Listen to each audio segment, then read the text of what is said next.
ஆர்வலர் திரு செல்வகுமார் அவர்கள் இணைப்பில் இணைஞ்சிருக்காங்க. வணக்கம் சார். இப்ப ஏற்கனவே உருவாகி இருக்கக்கூடிய இந்த காற்றழுத்த தாழ்வு பகுதியானது நாளைக்கு வரைக்கும் நீடிக்கும் இந்த மழை அப்படிங்கறத நம்ம புரிஞ்சுக்கிறோம் வரைக்கலை படத்துல. இப்ப அடுத்தபடியாக புதிய டிப்ரெஷன் ஏதாவது உருவாகிறதுக்கான வாய்ப்புகள் இருக்குமா? அதனுடைய தாக்கம் எத்தனை தேதி வரைக்கும் நம்ம மழை கொடுக்கும் என்று எதிர்பார்க்கலாம்?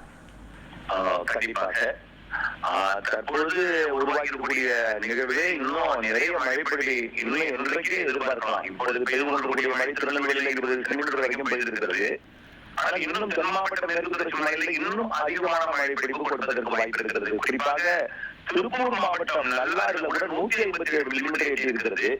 திருமூர்த்தியில 135 மில்லிமீட்டர் எட்டியிருக்கிற நிலையில இன்னும் மேற்கு தொடர்ச்சி மலையில அதிக மழை பிடிப்பு நாளை வரை நீடித்து தொடர வாய்ப்பு இருக்கிற நிலையில புதிய நிகழ்வானது தற்பொழுது தென்சீன கடற்பகுதியிலிருந்து தாய்லாந்து வளைகுடா பகுதிக்குள் வந்திருக்கிறது.